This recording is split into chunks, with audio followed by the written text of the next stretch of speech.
Salam sejahtera dan salam Sarawak Sayang bersama saya Janet Bennett. Tumpuan berita, Kerajaan Sarawak sentiasa komited dalam menyokong dan memperkasakan golongan wanita. Timbalan Premier Sarawak Datuk Seri Profesor Dr. Sim Koo Hian berkata ini dicerminkan dengan pelantikan wanita kepada jawatan tinggi dalam kerajaan negeri.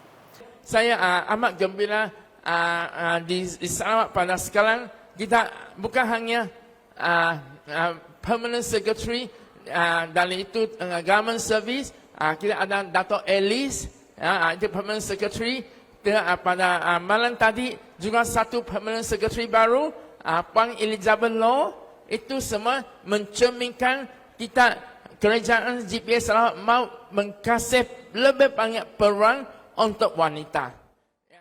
Datuk Seri Dr. Sim yang juga Presiden Parti Rakyat Bersatu Sarawak SUPP berkata demikian pada Majlis Sambutan Hari Wanita 2023 di Ibu Pejabat SUPP di sini pada Jumaat. Beliau juga berharap SUPP akan mempunyai Presiden wanita yang mampu memimpin pada masa hadapan. Sementara itu, Ketua Sayap Wanita SUPP, Koh Tek Wan berkata, Sayap Puteri di Zon Selatan menunjukkan keahlian yang menggalakkan dengan seramai 150 wanita menjadi ahli setakat ini. Menurut beliau, Sayap Puteri sedang menyasarkan seramai 600 ahli wanita SUPP untuk menjadi ahli Sayap Puteri.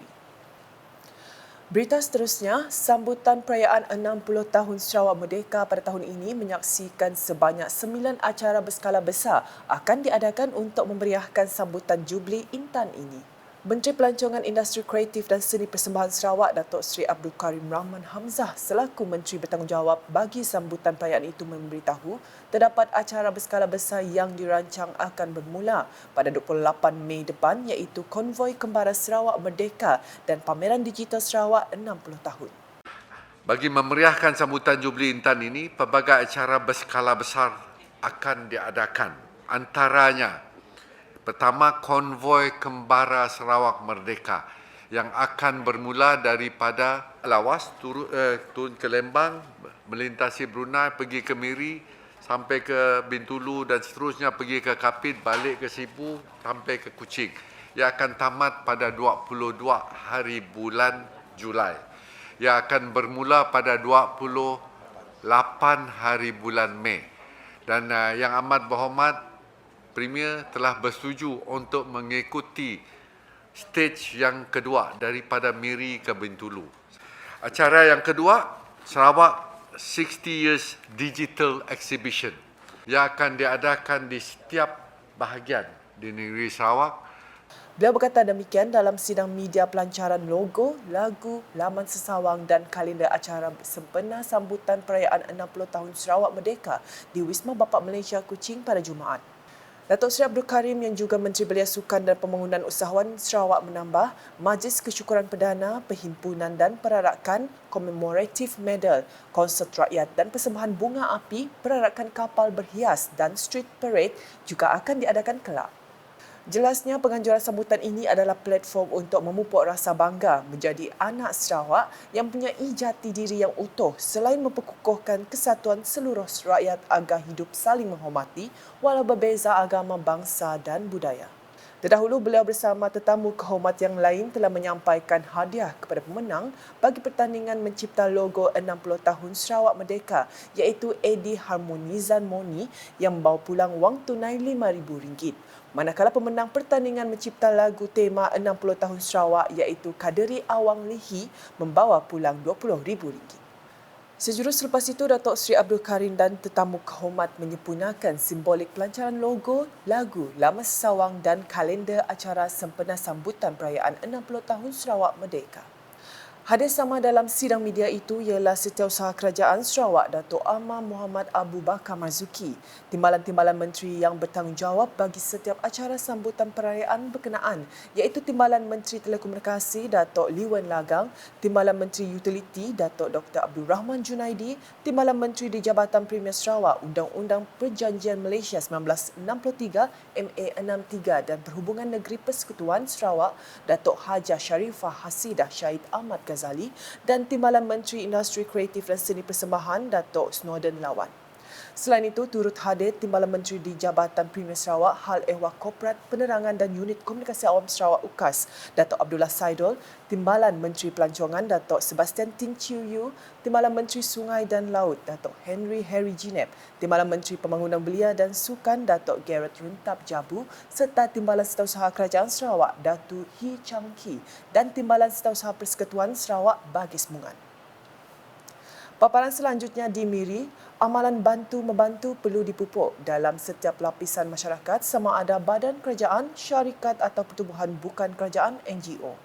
Menteri Pengangkutan Sarawak Datuk Seri Lee Kim Shin berkata, dalam sebuah masyarakat majmuk, keinginan untuk membantu lahir dari rasa sayang dan prihatin untuk membela nasib golongan kurang bernasib baik. Katanya ini selaras dengan hasrat kerajaan Sarawak untuk mewujudkan masyarakat penyayang. Kerajaan kita sentiasa memberi perhatian berat dan juga untuk menyembuhkan sebuah masyarakat penyayang.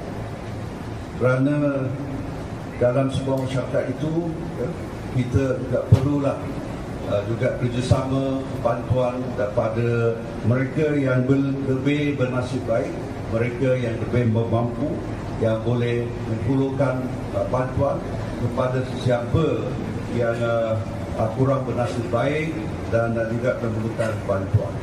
Dengan semangat muhibah ini dan juga semangat keprihatinan ini terus diperkukuhkan supaya kita bolehlah terus mencapai sebuah masyarakat dan juga Sarawak penyayang ini. Beliau berkata demikian ketika berucap dalam majlis penyerahan bantuan bencana oleh syarikat Inner Hill Group of Companies Miri di Dewan Balai Raya, Kampung Lereng Bukit di sini pada Jumaat.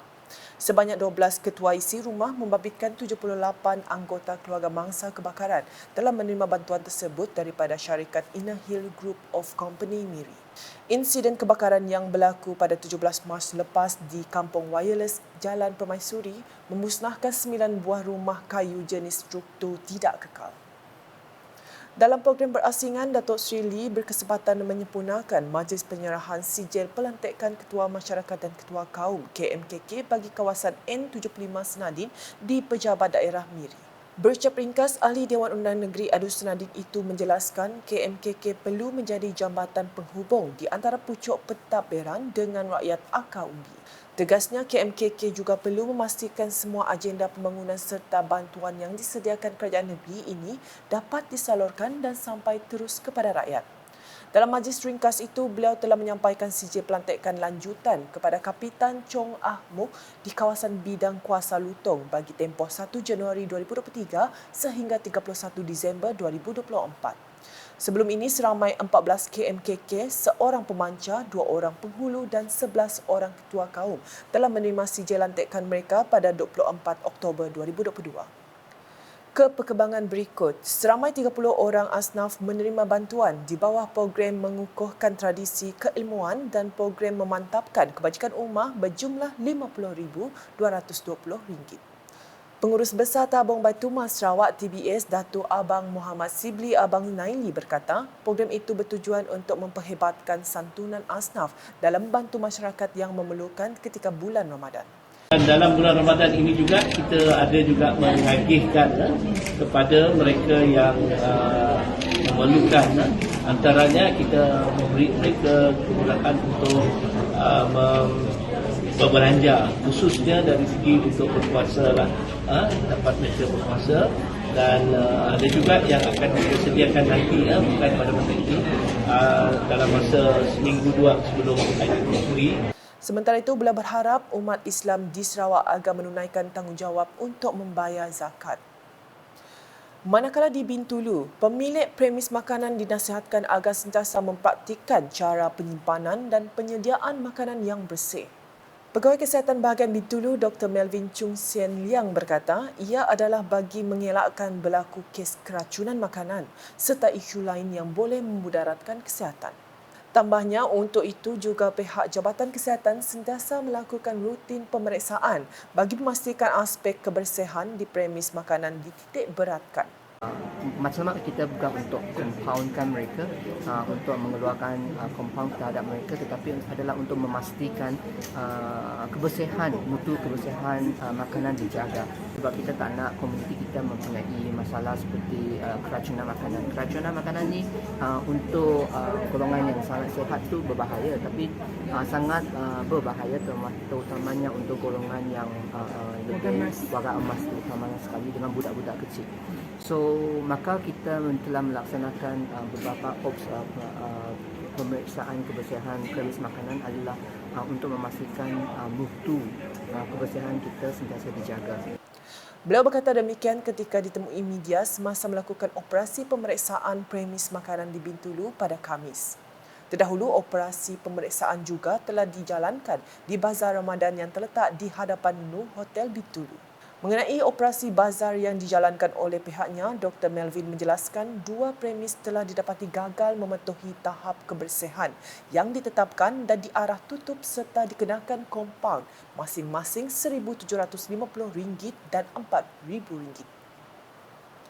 Sekian edisi tengah hari bersama saya Janet Bennett. Berita lebih lanjut boleh didapati di semua platform media sosial UKAS termasuk portal ukas.sarawak.gov.my dan UKAS Channel di YouTube. Sebelum mengakhiri buletin, saksikan pelancaran logo, lagu, laman sawang dan kalender acara sempena sambutan perayaan 60 tahun Sarawak Merdeka di Wisma Bapa Malaysia Kuching pada Jumaat. #Menyembah Fakta, salam UKAS.